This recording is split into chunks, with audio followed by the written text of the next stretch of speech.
I'm Dean Newland, and welcome to the Business of Intuition, where I coach, facilitate, train, and speak on the hard science and meaningful experience of intuitive leadership in business, so you can make better decisions, forge real connections, and creatively solve problems to amplify your impact and simplify your life.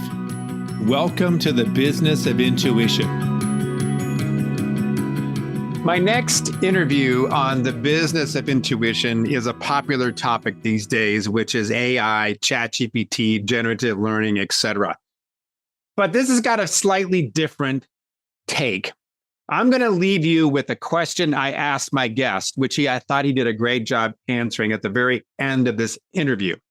I basically asked him this: what are one or two skills that a mid-level manager must have today that has to do with AI? And what are one or two skills that a manager must have today that are quintessential human characteristics? And how do we bring those two things together? That was really the subject and the end point of this conversation. Now, we did agree that amidst the transformative wave of AI and technology, humans' capacity for creativity and connection remains our greatest asset and must be nurtured to thrive in this new era. We know that there are certain types of trends within our history that when a new technology comes into play, we all jump in, we all have great expectations, and then it tapers back, and then somewhere there's an equilibrium that takes place. Think about the advent of cars back in the early part of the 20th century when everybody had a car, everybody was making cars, and then they shrunk back in size in terms of only having 2 or 3 or 4 different companies. Think about the great .com era where everybody was getting into that business, and then it shrunk back, and then it kind of got to its equilibrium. And in many ways, we are going through a new technology, a new era that's going to find its legs here before too long. But it was really clear in my conversation with this gentleman that there are quintessential human characteristics that, as far as one could tell, in our lifetime, and probably even our kids' lifetime, will not replace some specific types of human superpowers like love and creativity when it comes to the human mind's creativity and empathy. The things that are quintessential human are not going to end up as a code or an algorithm. So I think that overall, this was a very positive, uplifting, and hopeful interview with respect to how do we live in this transformative time of AI, make the best use of it, and also hold on to what makes us quintessential human. Sam Sammane is a distinguished entrepreneur and thought leader in life sciences and AI. He is a co-founder and innovative companies all over the place, and he has spoken on the topic of AI and life sciences. He's an author of an upcoming book, which I can't wait to read, which is really this wonderful combination of the human characteristics that we should hold on to and the types of wonderful tools that we're getting from AI. His research and his authorship and content in books and videos and web media is well acknowledged. He's got a wonderful website that has some free tools and trainings about how we can blend these two different distinctions together. So I'm very proud to be able to introduce my next guest on the Business of Intuition, Mr. Sam Sammane. Sam, it's great to have you on the show. And I was thinking about just yesterday, I was in Chicago and I was sitting with a group of engineers / builders, developers, and somebody said, we were talking over lunch and he said, hey, has anybody tried this thing called ChatGPT? And somebody said, yeah, a little bit. And somebody else said, no, not at all. And so there was this varied degree of understanding of what it was and actual practical use with it. I'm using it quite a bit in many ways. And then it reminded me many, many years ago, it's probably 32 years ago, I was sitting in a class around technology, and they said, how many of you have email? And at the time, email was not the ubiquitous tool that it is today. And probably maybe 3 out of the 25 people in the room actually rose their hand and said that they had email. And I'm thinking like, holy gosh, what a huge change has happened in even my little lifetime when it comes to technology. So now we've got this chat GPT, we got, AI and then all the learning stuff that's going on. And I had somebody recently just sort of say, yeah, but I'm also feeling like maybe it isn't as big of a hype as it is. We've got people talking about we should be afraid of it. It's taken over the world. We have Hollywood that promotes the idea that the humankind is on its last leg. What's your sense, before we get into the combination of the human superpower of intuition and technology and how they can blend together effectively? What's your sense about this movement we're in? Is it hype or is it real? It is definitively real, okay? But let's put it in its place. You give the example of the email, the internet. It will change our life at the same level, but faster. Like what we have seen with changes with the internet through 30 years now, practically. It will happen with AI with 7 years. We'll have the same level of changes. So it will accelerate the integration of technology in our life. Does that mean it will take over like what the Hollywood people are afraid of? No, definitively no. It will change society as we know it. You have seen that in your life, and we have seen it, how the internet, the email, the technology changed our life, and it happened somehow 30 years, let's say. In AI, 7 years, it will be accelerated. It will be very difficult to follow for someone, and this is the real danger of AI. Not that it will take over the world or take over our job. The society will change fast, and we need to adapt faster than what we used to be. And this is a challenge, but it's real. It's a formidable tool. It will not replace us. It cannot replicate. Good. So I want to get to that too. So if we just noticed, in the last 5-10 years, the changes that have happened with technology. Certainly, if we go back 32 years ago when I brought up the experience around people in the room not having experience with internet or the emails that are now so ubiquitous, what do you sense is going to be the societal changes in the next 10 years?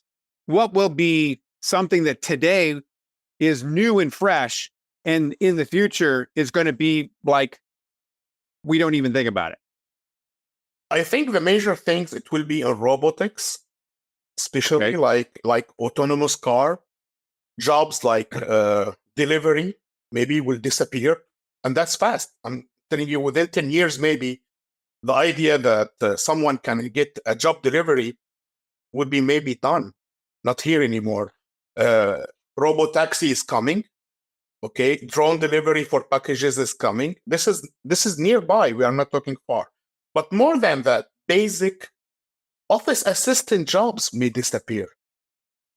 Say more, like what kind of office assistant jobs? I mean, I know, like for me, when I do writing, or again, yesterday I just came back from Chicago. That in the evening we had flip charts full of data, and then I was able to take all that data and use in a sense ChatGPT in order to consolidate it and chunk it together, make some sense of it, reformat it, and it was great. I mean, and they loved it. It was really, really useful. I could see great things for that. What other kinds of things are we going to see from an office perspective that we don't necessarily have now, but are going to become the norm? I think we'll have what we will call that's very nearby. Like I think not 10 years, we are talking 3 to 5 years, what I will call digital robot. Like instead of you crunching the data yourself using ChatGPT, you will talk to a digital robot, a robot on the screen, and tell the robot, please take this data from this website to this website, crunch them together, give me a report, and done. So it will be talking to the machine, a robot on your screen to do the job, not even you using ChatGPT. So imagine that level of automation. Well, I mean, for those of you who've traveled, I think you have noticed maybe in some foreign airports that I've seen robots going around they're like little 4-foot little devices on wheels, and they are kind of like hosts or ambassadors. Like, do you need help, finding the, I don't know, TSA pre-check, and it will tell you where to go. Our company is based out of Phoenix, and I'm down there probably every other week or so. I see those automatic cars all the time. I mean, it's a little weird. You pull up to a stoplight, you look over, and you go, wait a minute, there's nobody driving this thing, and it's everywhere. And people are actually, I think, even now, maybe in a test market like Phoenix, using it as a replacement for Uber and Lyft and taxi. But in 10 years, it will not be surprising anymore. It will be the norm.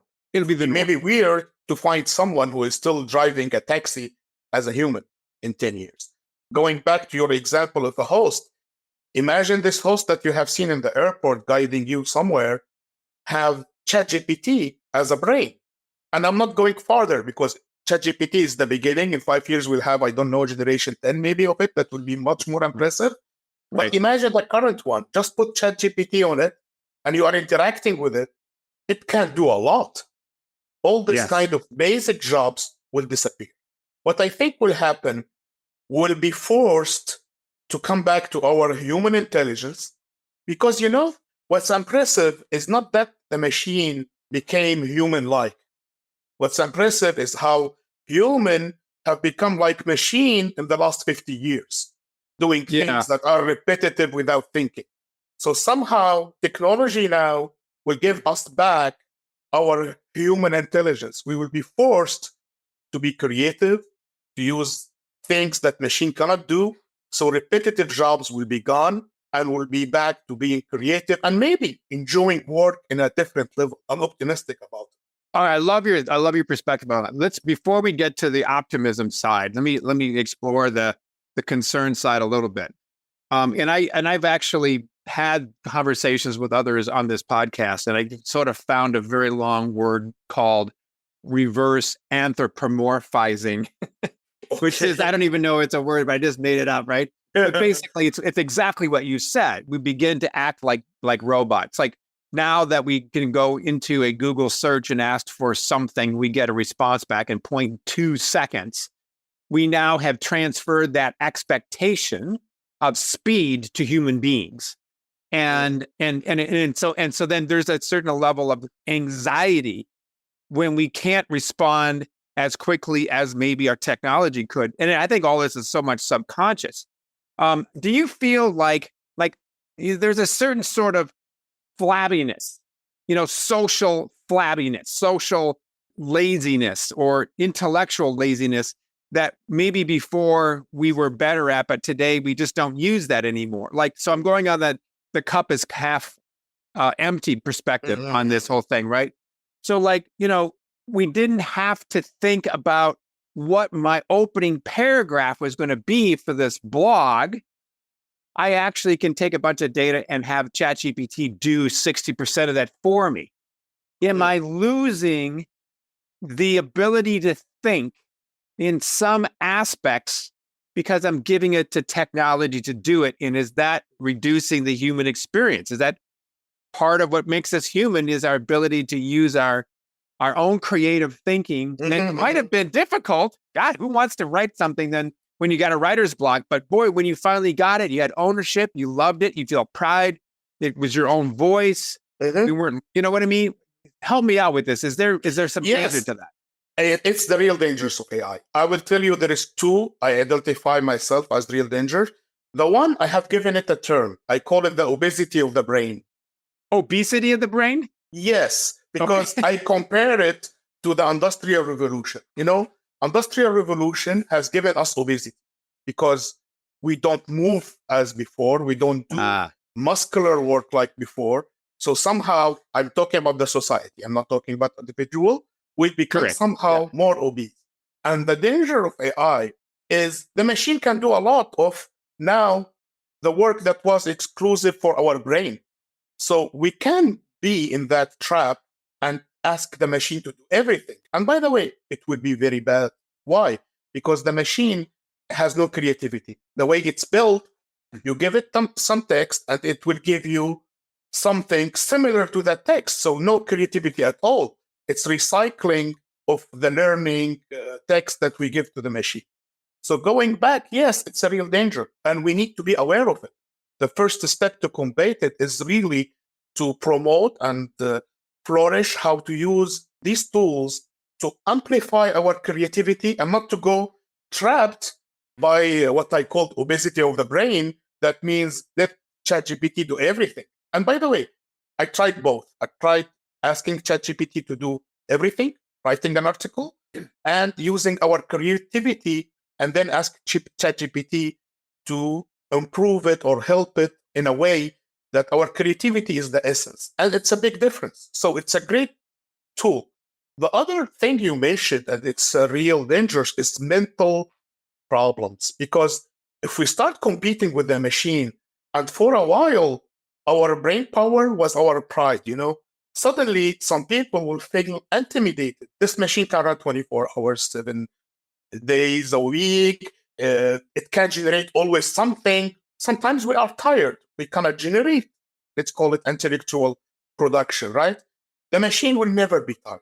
Will be always generating something. So yes, this is, in my opinion, and the two most real danger of AI is not taking over the world, is the mental health problems, because we'll have less jobs, we'll be competing with the machine, and in terms of intellectual capacity. And this is new for us as a human.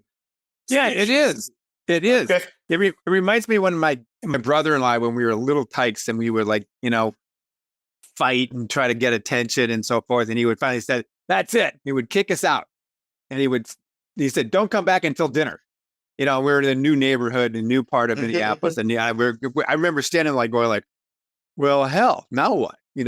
Oh, I guess we got to go out and meet friends. We got to go out and find people in the neighborhood. And we ended up doing that. So we did. Well, we didn't have technology. We might have watched TV, but he said, enough TV, you're out of here. I know that people spend somewhere on average 90 minutes a day, somebody said, on TikTok. Our bodies and our minds are all focused on our screens.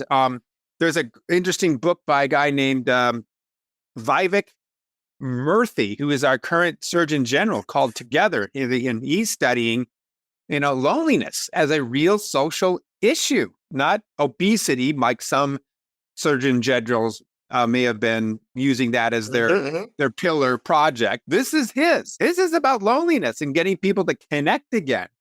And so I hear you, and I think we're on the same page that the technology can be an issue if we're not consciously deciding how to use it and protecting what makes us human. So let's talk about the other side, the side that you are hopeful about your book, about why this particular technology will help encourage more creativity, help us be more intuitive, that superpower that you referenced before. Talk about that side and how you think technology is going to help move us in that direction. Yes. First of all, we need to identify human intelligence. And I will start with our superpower, the intuition. And I will add to it what we call also the empathy, the love of what we like to do, and the love for other human beings. And I will give you a concrete example how we can use this great technology with combination with our human intelligence. So the initiator needs to be human. Like, you have an idea, write it roughly, okay? For example, I want to do a book about AI, okay? And then I have the ideas. I will write them roughly. I don't care now about how great my grammar, my quality of language is. I will use the raw intuition. This is my ideas. This is my creativity. Write them in any way. Give them to ChatGPT or any artificial intelligence similar level, and ask the machine to give you back options. And it will give you outlines. It will give you ideas. Now you will use your educated guess, love and empathy to pick what you like, what you don't like.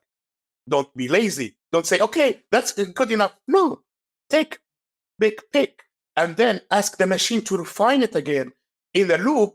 After, 2-3 days, you will be impressed with the output, because here we are combining the strength of a machine that can handle a lot of data, a lot of languages, a lot of capacity of other people that had been captured by this machine with your own ingenuity, love, and empathy. And empathy is very important because here you can identify, yeah, this is good. This is people will like.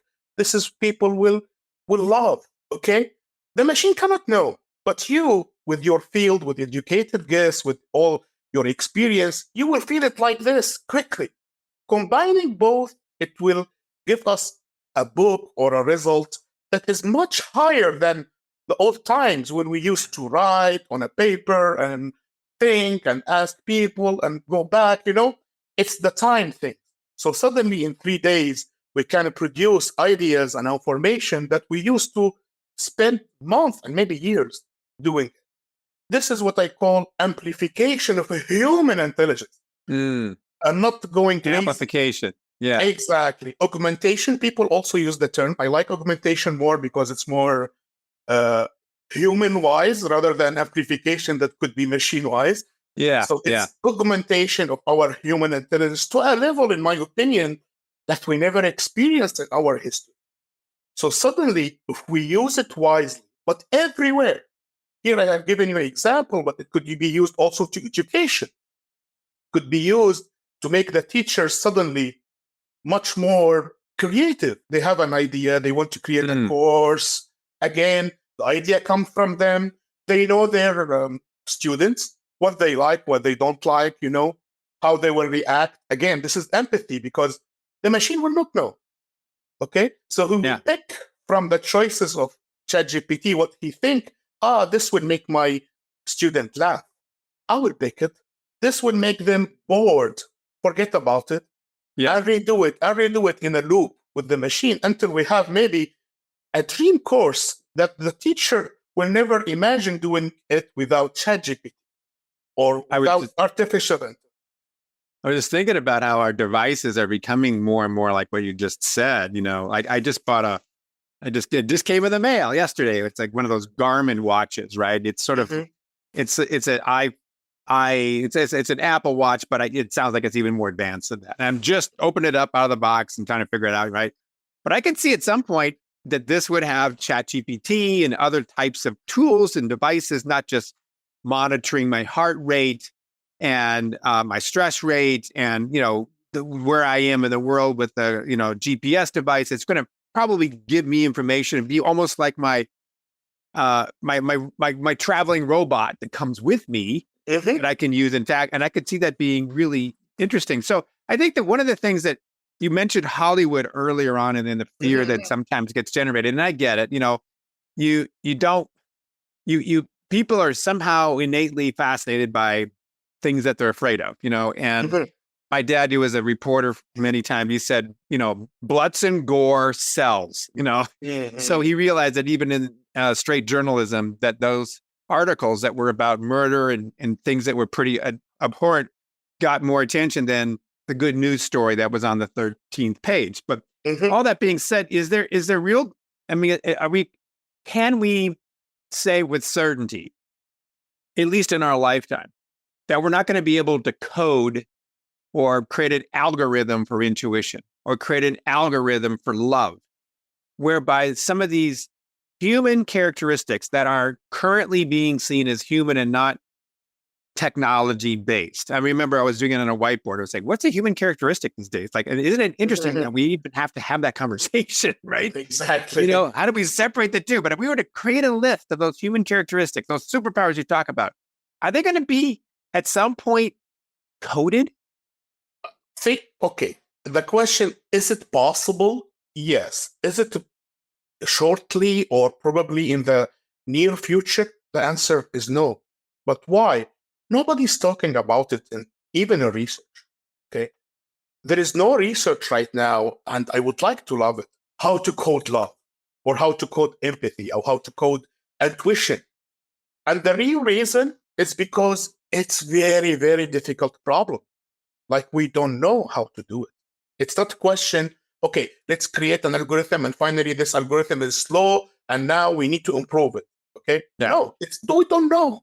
And the fact that we don't know is problematic. So if you don't know at all, and there is no research that is at least to my knowledge, that is popular and I'm going through about it. So how it will become in the near future? Yeah. No. There are some people who like publicity who will tell you, yes, we teach the ChatGPT text and it will figure it out suddenly by magic. That's wishful thinking. It will not happen. Okay. No. We need to, it will happen in the future, in my opinion, but not in the upcoming, let's see, our lifetime or 30 years, because we didn't start it. We need to start at least doing research about it. We did it. Understood. So you're saying that the research isn't even there, so therefore it's not going to create that outcome. So I've seen videos of robots that have what looks like almost like a human face, and they've been able to, through technology, create facial expressions. Now, whereas the robot doesn't necessarily at this time in this state have empathy and love and intuition, could a human being who sees the correct kind of nonverbal communication by the robot, in a sense, fall in love with it? I mean, could it develop an attraction for it? Think about the porn industry. Holy crap. Think about where this could go, right? Where we're not saying that the technology has any empathy, but human beings have the empathy for the technology. You are touching a great point. Like our brain or our empathy, love, intuition, all of the other also emotional intelligence that could be also negative, like envy, jealousy, this kind of things is very strong in human, and it's very easy to get amplified. So inside our brain. So exactly what you have given as an example. Yes, we can fall in love with a simulated emotional robot that, in fact, it has no emotion at all. It's just a machine. Right. It's rule-based. It's mimicking some expression that they are captured through a human anyway. So yes, we could be trapped, and it's a real danger. And it's already happening in social media right now. People who scrolling all the time, their brain create for them a fictional reality that does not exist outside of their brain. Okay, right. And that's a real problem. But how to solve it? It's not that easy, But we need to go back to our humanity, interact more, and try to understand that yes, it's happening inside our brain. This robot is not emotional, but it can trick us. Yes, we could fall in love with the robot, but the robot will never feel love. Not now, anymore. At least maybe in 100 years. We don't know. I'm seeing more of people and companies choosing the authentic human experience to balance the amount of time that we're having in technology. Like, for example, again, I'm going back to just this week, where we had a group of people down in Chicago and people flew in for that. Could they have had the same meeting with the same topics over chat, over Zoom or WebEx? Yes. Would it cost them a far less money? Absolutely. But they came away with so much of a different, deeper, more empathetic, higher trust, better creative outcome, because we were in a three-dimensional environment where we could actually see and touch each other, shake hands, and that kind of primal experience was invaluable, that you cannot replace, on a Zoom call. And I'm just seeing more and more of that. Like, we got to get outside into nature. That's where it all started, right? We came from nature, having those experiences, and get off your phones, for example. So Sam, tell me, I'm leading into sort of like what I would love if you could give us some pointers for some listeners as you think about this topic with Dean. These are some things to be thinking about. So tell us about your book, what it's about, and then ultimately, what are your recommendations, man? Okay. so my book is about at a point of time we call the singularity, and I call the book the Singularity of Hope. In fact, singularity, as defined by others, is the time when technology and artificial intelligence will be superior to human intelligence. What I argue in the book, that it will happen, but differently. Instead of having the machine being super intelligent, human in the upcoming 10, 20 years will become super intelligent. Okay. And we'll have robotic and automation in our life. And the society as we know it will change radically. So in my book, I argue that this changes, it needs to be led by human intelligence, the capacity that we just mentioned. But also, I am analyzing some real potential problems that we need to handle quickly, like wealth inequality, for example, because suddenly when the singularity happens, with very little effort, and the society will have a lot of outcome in a way we never imagined. So suddenly a lot of jobs will disappear and we don't need them forever. But that means also a lot of people out of jobs. Mm-hmm. And it's our obligation to create a new form of economy, a new form of jobs for these people. And we need to think about it now. That's what I'm arguing in the book.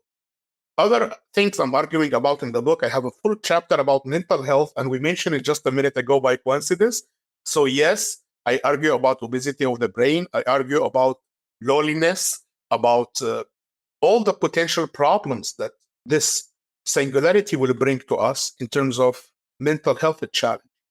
So we have inequality potential problem, mental health challenge, but also we'll have super intelligent human.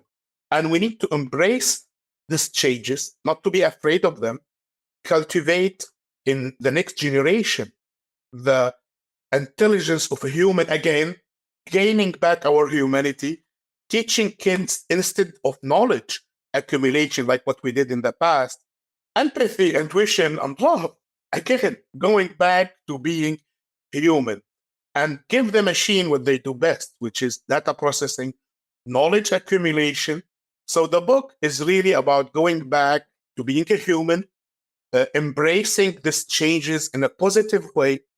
Okay. And I say to people, stop being obsessed by replicating human intelligence in machine. If you want to replicate the human intelligence and create super intelligence, let's create a new generations, because we know a way to replicate the human intelligence, making babies. And we can educate them and make them super intelligent with this AI technology. And then we'll have the super intelligence that we want to create, but by augmented intelligent human. Okay. And then we need, of course, to tackle the problems as soon as possible. The problem of wealth inequality, problem of mental health. And these problems, the good news, will have the tools to tackle them, because for example, I advise to change radically the IRS, the way we manage money, the inflation problems. It's not acceptable with the age of AI. We still use tools that are from the last century. Okay. Mm-hmm. I don't want in the future, for example, I have 3 girls. I don't want them to live in a world when we have a robot AI tax collector. It would be a stupid idea. I want them to live in a world we have figured out how to generate wealth and money without inflation, of course, using AI, artificial intelligence. So the book is all about this topic, bring them together in 7 chapters. One about the human intelligence, one about the changing in jobs, one about mental health, how to tackle the problems, and ending with the hopeful future. We'll have super intelligence by super intelligent human beings. Do you think that there will or is a rebound away from technology, even though it's more efficient than humans because we want high touch? For example, I want to just like my wife's phone is having some problems. And so she's now going on to Verizon to talk to them about her phone, right? And so I know I've been on this Verizon, queue before when you have to voice activate and all that kind of stuff. And there's a certain amount of time where they are constantly telling you to, hit this button so that you can interact with them over text. And I just know that it's going to take about 5 to 10 minutes of waiting before they end up getting to a live human being, probably because there's some algorithm that says most people are going to give up. They don't want to wait. So we're going to push them into a more low touch environment. Now, I personally really want the high touch. Do you feel that companies are going, technology in this case worked pretty well. but we're losing our culture. We're losing our high touch relationship with our clients. And therefore, we're going to go back to some old style, roll up your sleeves, relationship building, more access to human beings process. Is any of that happening in your world? And are you seeing it, or is it just me and my hopefulness? No. You are touching a very good point, and that will happen. But let's call it in the short course.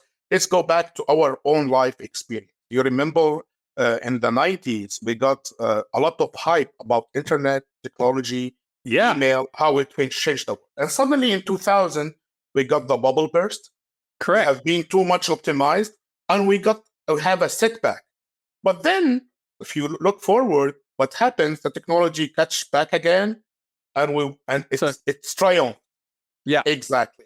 That's what will happen. It will somehow yo-yo, but unfortunately, no going back to our old ways. Okay. No, fair enough. And I suppose at some point we get used to the fact that your technology is going to be what used to be something that you would have a human being do, right? But even right now, you see that the companies are over optimistic about AI. Somehow there is a lot of startup. They all want to do what we are supposed to do in 5 years now. And that will create some, let's call it technology shocks. And we'll have some failures, we'll have some setbacks. It will happen. It's part of the process. But give it more time, like look at it in 10 years.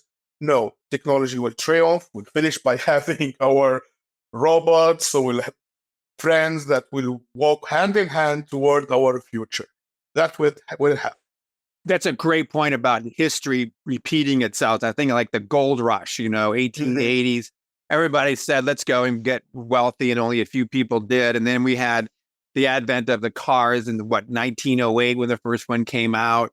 And then we had a ton of car makers back in those days. And then it kind of shrunk back to a few players. And then the dot-com era of 1995 to 2002 or whatever it was, where everybody was in the internet. And then, we overextended our ambition and it sort of right-sized itself. So I think your point's really well taken. So going back to this, I want to sort of finish this conversation on this point. Let's say, hypothetically, Sam, I'm a manager. I'm mid-level. I'm coming into this role for the first time. And I'd sit down with you over a beer somewhere and I said, okay, man, here's the deal. I want to know, give me just 2 technologies that are coming into our existence now, not the old ones like, Microsoft Word, but I mean, like, what are 2 new technologies that I should be aware of? And what are 2 human superpowers that I need to hold on to? So if we have both of them sort of operating, of course, there are 100, but we're not going to remember 100 from this conversation. But we might remember 4. Okay. Do you have a couple, 2 or 3 thoughts that say, yes, guys out there and gals out there, make sure that you know about this particular technology that's coming down, that's relatively new, and don't forget this human superpower. What would you say? If I go to, it will be somehow, I will advise, okay, I'm sitting now with someone who is enthusiastic about the future. I will tell him or her, first of all, there is this generative AI, ChatGPT. It's a must be learned, but be careful. Don't trust it 100%. Trust your gut, intuition. Keep your intuition the master of the game. Okay. Start with your intuition. Okay. You use your empathy and love of what you love doing to pick up what you like. Don't be because it's a machine, it's good. No. So I would tell, yes, let's embrace technologies. I don't want to just advise ChatGPT because there are competition like Bard, others, but This is the technology. Generative AI is the technology to pick now, and the intuition as a way to use it need to be here. Trust your intuition, not the news and the media and the machine. Nicely put. I like the way you wrap that together. So the combination of those 2 makes a good married couple. Exactly. That's great. Well, Sam, it's been really good to know you, and I so appreciate your optimism and your passion and your background and how you've been able to put all sorts of what appear to be opposites into a workable model for us to move forward on. How can people follow you, get to know you more? Where do they connect with you? So first of all, I would advise everyone to follow me on sammane.com. Here I put all the links necessary about the upcoming books, but also about some basic courses and training that I did in the past, all free. I advise them also to subscribe to my newsletter on the website. And of course, to follow me for all the news and information about AI that I will share with them. I'm enthusiastic and I love the AI. But before all, I am a human fan. I am a speciesist for the human being. I love it. I'm a human fan. I love that. Exactly. You got to coin that. We need a T-shirt, Sam. I play for the human race. Exactly. That's good. Not for the machine. Yeah, that's very good. Well, it's great to get to know you, really. And I hope you and your family have a wonderful holiday. When we had this conversation, as you know, it's mid-December 2023. And just you're a delightful guy, and I wish you all the best. Thank you very much. I appreciate the time and the opportunity. And I want to thank you very much for this lovely discussion. Thank you. Thank you for listening to The Business of Intuition. If you enjoyed the show, please subscribe, rate, and review on Apple Podcasts, Google, Spotify, or wherever you get your podcasts. If you'd like to learn more about Dean or Mission Facilitators Leadership, go to mfileadership.com. That's mfileadership.com.